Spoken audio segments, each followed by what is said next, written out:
with Southwest removing the two bags fly free, like, what would be the incentive of flying with Southwest? Hello, welcome to Soft Life Hard Truths, where lifestyle dreams meet bank account realities. I am your host, Tegan J. Come on in. I want you to stay. How y'all doing? How are things going? How has your week been? We had a little holiday coming up. Did you guys enjoy the extra day off? Did you even get an extra day off? We all deserve an extra day off. Actually, more than that. But how was your holiday? How was your extended weekend? Did you guys do anything interesting? Anything fun? Me, I went out of town, did a quick little trip to Houston to celebrate my best friend's birthday. It's her 35th. Amazing trip, amazing trip. Dined at some really nice places.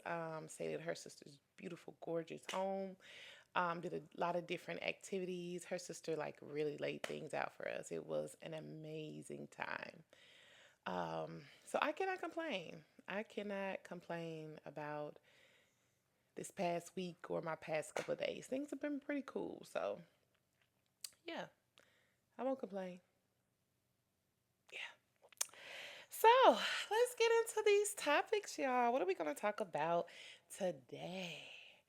One topic that is really like really hot in the streets and is really controversial if you really think about it, is the home buying versus renting. Um, let's get into it.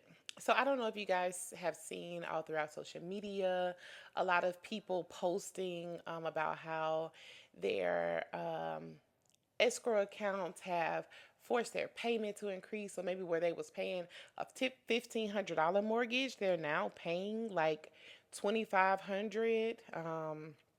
I've seen multiple people post about that. No people personally.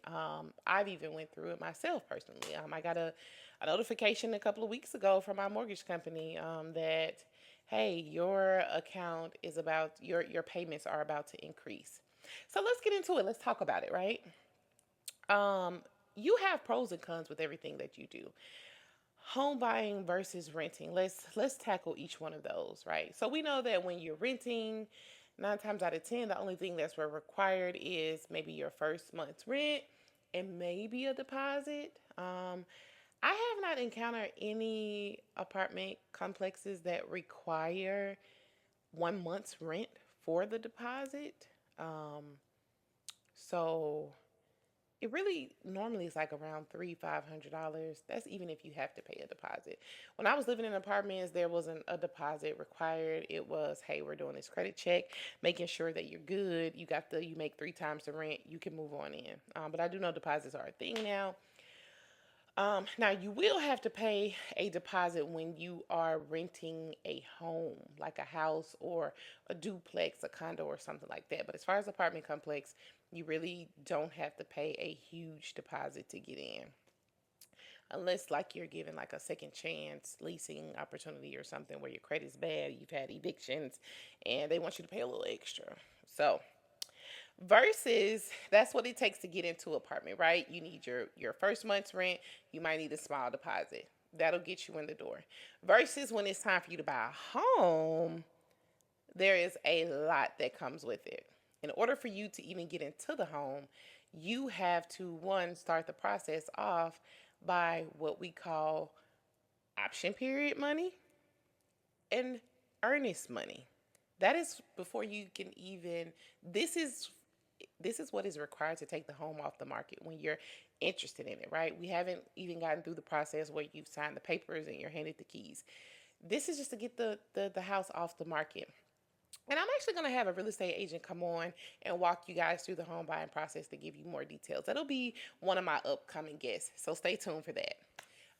So you have to option period money, right? Option period is, hey, you have a certain amount of days to pay this money. Typically, option period money. When I bought my homes, it was around $100. It's just you paying, hey, to here, take it off the market. I'm serious. I'm not joking around. I'm interested in this home. And then once things move forward, you have to pay what is called earnest money. Back in the day, earnest money could range you anywhere from like 1,000 to 2,000. But now, if I'm not mistaken, it's a certain percentage of the price of the home. So it could be anywhere from 2,000 to 4,000 or whatever. That's to even hold the house for you to do what all you have to do. Because before you buy a home, especially if you're getting a loan on it, you're gonna have to have an inspection done, which you want an inspection. An inspection is going to help you figure out if this house is even worth buying or not. So, but this money, it is deducted from your overall cost for the house. Now, once you get past that, let's say you go through your inspection, you have to pay for an inspection, you have to pay for an appraisal. All of that is out of pocket costs. An appraisal can cost you about $500. An inspection can cost you anywhere from $300 to $700. So let's just say earnest money 1,000, option period money 100. That's 1,100. We're gonna go ahead and do an inspection. Let's just say it was 400. That's 1,500. Then you do an appraisal. Let's just say 500. Now we're at 2,000, right? Okay. Now you're getting the house and you're like, okay, I got my loan. I've been approved for my loan. I want to move forward. You have to pay a down payment. 9 times out of 10, you're going to have to pay a down payment to get in a home unless you're going through some type of program. And those programs typically up your interest rate. Your interest rate is on the higher end versus the lower end. So, yeah, you got to make sure it's worth it when you're dealing with those programs. But that's another story for another day. So, you got to pay your down payment, depending on what type of loan you have. That can be from 3.5% to 5% to 10%. Doesn't matter. It matters, but it ranges, is what I'm trying to say. So that's even more money. Um, Overall, it's going to take thousands and thousands to get into a home. So we compare that versus renting, where it may only take you 1,000 or maybe 2,000 to get into your apartment. To buy a house, you're looking at anywhere from maybe 5 to 10 to 15 grand, depending on the price of the house. Now that you're in the home, right? When you're living in an apartment, your rent for the most part is fixed. The only thing that fluctuate are your utilities, which 9 times out of 10, water, and sewage is included in whatever cost you have to pay for your apartment. So your apartment may cost you $1,000. Your water and sewage may fluctuate from $50 to $75. That's the only thing that's going to fluctuate. That rent price is going to stay the same. And then all of the maintenance is on the apartment complex. They are responsible for that. Versus when you buy a home, everything is all on you. You are responsible for it all. Any type of repairs, any changes that you want to make to the house, all of that falls on you. And there's always an option where your payment can fluctuate if you have an escrow account. When you hear people saying, "Oh, my payment went up $1,000, $2,000," it is because of that escrow account. So, depending on the type of loan you have, depending on how much money you put down on the home, you may be required to keep an escrow account with the mortgage company. So, an escrow account is an account that you have to have with your mortgage company where they take in a payment of the total sum of your estimated property taxes and your estimated insurance, and they divide that by a year. And instead of you paying those individuals, paying the county your taxes by yourself, instead of you paying your insurance by yourself, you make that payment to the mortgage company in addition to your principal, which is the cost of the house, and interest. So, because you have a loan, it's almost like a security thing, right? They don't fully trust you enough to handle that on your own. So they force you to have that account with him. And a lot of times what happens is these mortgage companies, they don't do their due diligence and conduct a thorough investigation on how much your taxes will be or how much your insurance will be. And so they will have you paying a certain amount every month. And at the end of the year, when it's time for taxes to be paid or when it's time for your insurance to be paid, they go in and they assess your account to see where you stand. And what causes an increase in your payments is that shortage of the account. So if your property taxes were $5,000 and your insurance was $2,000, that's $7,000 that they are expecting you to have in your escrow account. So when it's time to pay that and assess your account, whatever period they assess it, if you are short any, or if they had to pay out of their pocket to make up for the lack thereof, you're going to have to pay an additional amount in the escrow account to make up for the shortage. You're going to have to pay that $7,000 divided by 12. And then most mortgage companies also want you to have a little cushion in that escrow account as well. So you have that as well. So it's a lot that goes into it. But when you hear people say that their mortgage payment went up 9 times out of 10, it's the escrow account, unless they have a variable interest rate, which I highly discourage you to get. No, no, no, no, no. Fixed interest rates are what we want. But yeah, that's what happens. So, okay, you have that. When it comes to buying a home, the possibility of the payment fluctuating due to taxes and insurance, your escrow account, you have all of the financial responsibilities on you. When I first moved into my home that I live in now, soon as I moved in, I'm talking day one, the hot water heat tank went out. You talking about somebody frustrated, someone that just paid thousands in closing costs, and then now you're telling me that I'm about to have to pay $1,500, $2,000 for a new hot water tank? Beyond irritated. So when you're buying a home, you definitely need to have some money stashed away. You need to have some funds set aside after all of the required expenses occur. That means your closing costs, your inspection costs, your appraisal costs. You need to have money set aside just in case something happens when you get in here, because it happens all the time. But on the flip side of things, when it is time for you to leave, if you were to sell your home, there is a high probability that you had equity in it, or you have equity in it. The value of my home has doubled since I moved in. Well, not doubled. I won't say doubled. The home that I live in, I've had a 33% increase in value, which is a nice amount of equity. Versus when you renting an apartment, when you leave, you just leave. There's nothing you're getting from that apartment. So as you see, renting versus owning, home buying, it has its pros, it has its cons. What I will say is you have to do what works best for you. What works best for you? If you know that, hey, I'm not in a financial position right now where I can spend thousands on top of thousands for a place to live, don't force yourself. Don't try to keep up with the Joneses. Don't no. Do what works best for you. What suits your pockets and your lifestyle. You have people that can afford to buy a house. They got the thousands, but they love to live the life being mobile. They want to stay one place one year, another place another year. You got to figure out what works best for you. But if you are thinking about buying a home, I implore you to do your research. Talk with a real estate agent. Talk with somebody that is in finances, a financial advisor. Talk with a banker. Talk with a home loan officer. Get Become educated if you are thinking about buying a home. But like I said before, I will have a real estate agent on as a guest, so that person will be able to share more tips and help you guys through the process. So each has their own pros and cons. You just got to figure out what works best for you. Okay. Next topic. So this kind of hit us hard when it was announced. I don't think I saw one positive comment behind this.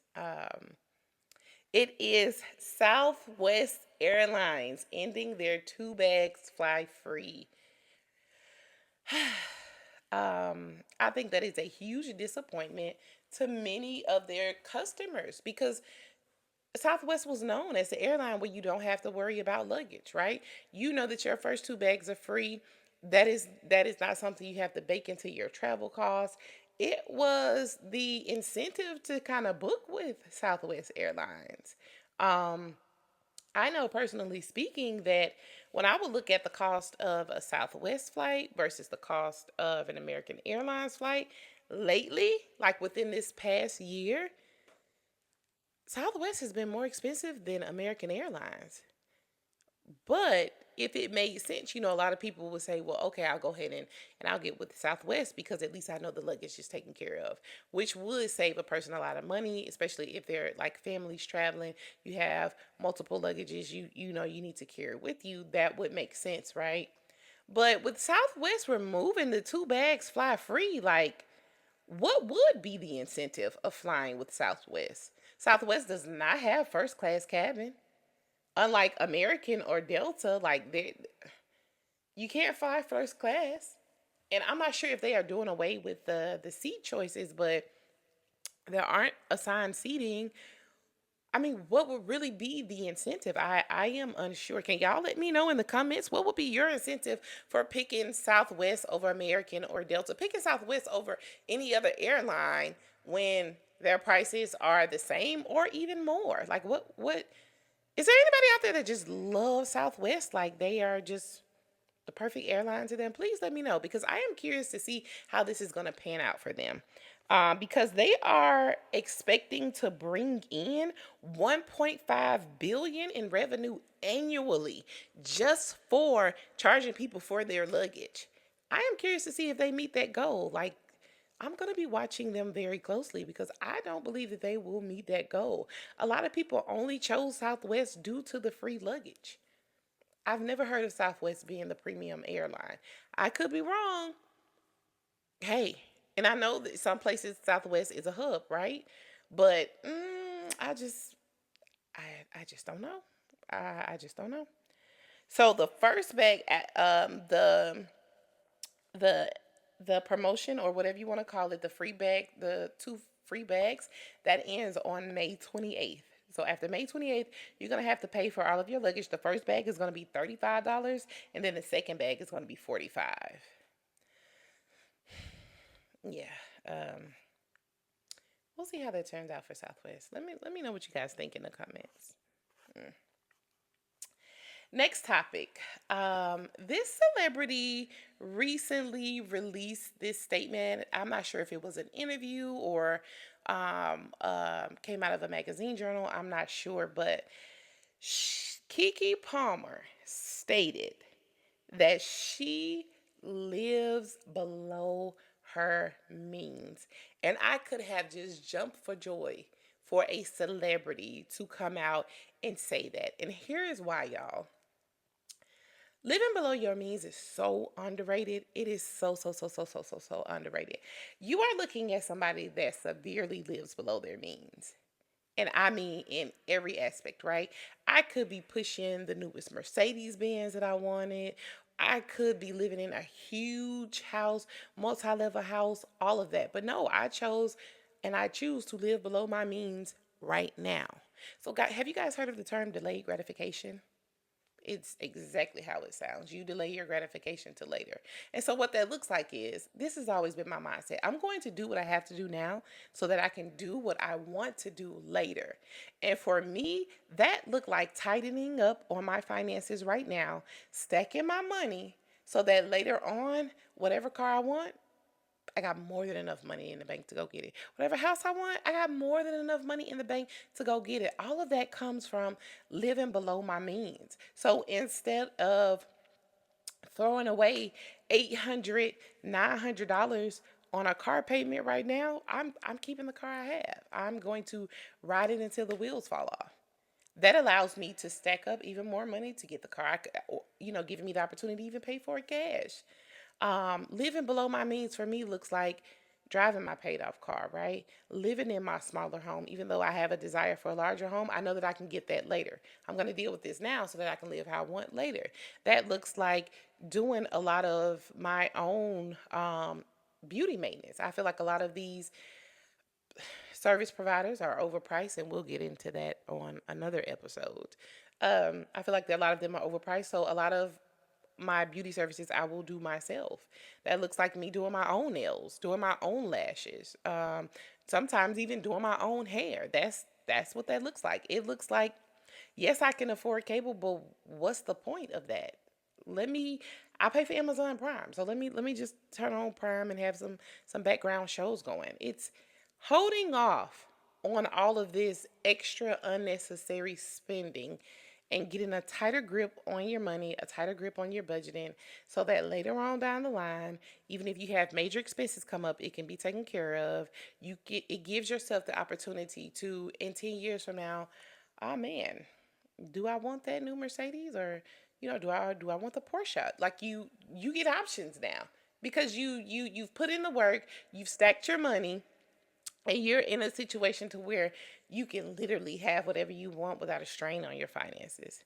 I am so glad Keke Palmer came out and said this, and I'm hoping that it will encourage others to do the same. Guys, live below your means if you can. Like, it really does help you stack your money by living below your means. Kiki stated that even with $1 million, her rent would be 1,500, and her car payment 340. So what does that mean? She's living in a normal condo or renting a normal home, and she's driving a regular mid-price sedan or SUV. That's what that looks like. She's not going out and getting the G Wagon. She's not living in a mansion in Beverly Hills. Because if I'm not mistaken, Kiki said that she went bankrupt before. And lucky for her, that caused her to reevaluate her finances and to move different. So I encourage you all, if you can, start living below your means. That is the one tip that I give to everybody when I'm talking finances. When I'm giving financial advice, I always encourage people, live below your means. It will pay off in the long run. I promise, you have my word. It will pay off. Now, let's get into the finance column. Let's talk about these finances. So, I last asked you guys to just comb through your budget, right? Look at your expenses, look what you got coming out, and look at what you got coming in. So, after you do that, I want you guys to take the action to trim the fat. Trim the fat. Cut off the fat. You personally, do you need Amazon Prime? Can you go without it? Cut it if you can. Are you paying for Netflix, Stars, Hulu, Disney Plus? Are you paying for all four of those? Some of those can be cut, especially if we're trying to save money, we're trying to reach financial goals. Cut it. Go through and look at exactly how much you pay for your subscriptions. Some of those can be cut. Cut them out. Are you paying $40 a week on DoorDash? Stop it. Stop paying so much for DoorDash. I never use DoorDash, and I do mean never. Those delivery services, I don't use those. They hike up the price on the app. Then you have to pay an exuberant amount of additional fees on top of that. And you are required to tip on top of that. Stop doing it. If you don't have the energy or the opportunity to get up and go get your food, make something at the house. Or maybe if you're not starving, put your meal off to later. Eat when you can go and get what you need to. Trim the fat. Look at that. Look at your expenses and see what things can you cut. I cut cable years ago. Years ago, it was getting out of hand. Almost $200 for cable? Absolutely not.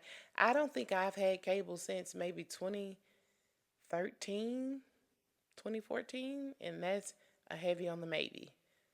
Trim the fat where you can. In the end, it is all going to pay off. Even if it's $10 here, $20 there, that starts to add up. So I am challenging you guys to trim the fat. Now that you've looked at your expenses and what you have coming in, trim the fat. Let me know in the comments what you guys will be cutting out of your expenses. Okay. Also, you guys, I will be putting a email below in the description where you guys can send in your questions, concerns, or any type of advice you want centered around living life and finances, financial matters, anything. So look at the email below. Send your questions in, guys. You can't go wrong. I'll give you my honest feedback, my honest opinion. I want us to be more engaged. So down below, take the email, tell Tegan what's going on, and let's talk about it. I'll even bring it up on the next show. Or if you don't want me to read aloud, I won't, and I can just respond back to you in email. So Yeah, you guys, come on, tap in. Now, the hard truth of the week. Dun, dun, dun, dun. The hard truth of the week is in this life, you will have to choose your hard. In this life, you will have to choose your hard. What does that mean? What does that look like? So let's talk about it really quick, right? One struggle, personal struggle that I have is my weight. My weight will go up, it will go down. And if I am not intentionally watching what I eat and working out, I will gain weight and I will blow up. I'm talking huge. And so having to do that for all of your life is hard. It's hard. It's hard having to constantly worry about what I eat when you see other people that can eat whatever they want. They eat more than you and don't gain a pound. Meanwhile, I sniffed a piece of cake and that was 20 pounds right there. You see what I'm saying? It's hard. But you know what is also hard? Looking in the mirror and not liking what I see. That's hard. That's hard. That is super hard. So it is like both of these things are hard. Which one are you picking? Which one are you going to pick? Going to school is hard. Going and getting a degree is hard. It is not an easy task. Shout out to all of my viewers and supporters that are in school. It is not easy. But you know what else is also hard? Being out here uneducated, trying to get into corporate America without a degree. Not saying it is impossible. I'm not saying it's impossible. But the entrance criteria a lot of the time is that you have some type of education, some type of educational backing. Trying to get your foot in the door without that educational backing is hard. Capping your salary because of your level of education is hard. Which hard will you pick? Nothing that we do in this life that's worth anything is easy. This life is hard. You have to pick which hard you are going to choose. The choice is yours, guys. I don't make the rules. Tegan does not make the rules. But what you will know is that in this life, you will have to choose your heart. And that's what I'm going to leave you guys with for the week. So, thank you guys for tuning in to another episode. I really appreciate you guys. Please make sure you comment, like, share, and subscribe. Support. We're building a family here. So I'm really looking forward to you guys tuning in to the other episodes. Give me some feedback, what you would like to see, what you enjoyed. We're all here. We're building. We're trying to help each other here. So let me know, guys. Let me know. So with that being said, we are going to get on out of here. Don't think that I was going to leave without this toast, okay? Because I wasn't. So, to everybody, here's to softer living and truths that set you free.